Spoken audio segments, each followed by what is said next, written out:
The next morning, I awakened. I found Jem and Dill in the backyard, deep in conversation. When I joined them, as usual, they said to go away.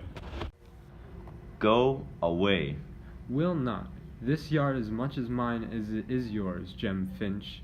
I got just as much right to play in it as you have. If you stay, you've got to do what we tell you. Well, who's so high and mighty all of a sudden? If you don't say you'll do what we tell you, we ain't gonna tell you anything. You act like you grew 10 inches in the night. All right, what is it? We're gonna give a note to Boo Radley. Just how?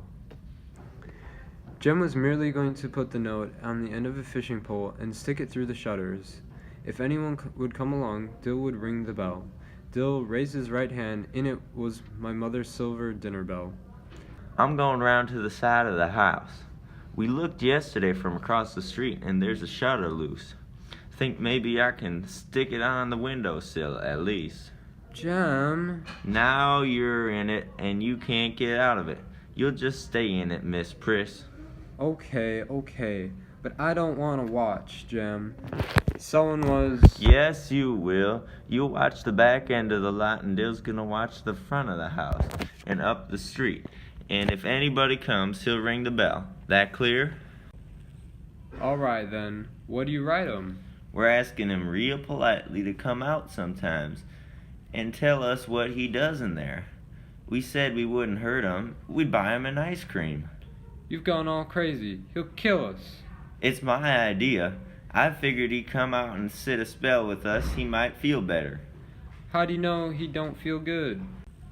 Well, how'd you feel if you've been shut up for 100 years with nothing to eat but cats? I bet he's got a beard down to here. Like your daddy's. He ain't got a beard. Uh-huh, gotcha. And you said 'fore you were off the train your daddy had a big black beard. If it's all the same to you, he shaved it off last summer. Yeah, and I've got the letter to prove it. He sent me $2 too. Keep on. I reckon he even sent you a mounted police uniform. That never showed up, did it? You just keep telling him, son. You all hush. Reckon this is long enough to reach from the sidewalk. Anybody who's brave enough to go up and touch the house hadn't ought to use a fishing pole. Why don't you just knock the front door down? This is different. How many times do I have to tell you that? All clear. Not a soul in sight. I can't get it off the pole. Or if I got it off, it may not stay. Going back down the street, Scout.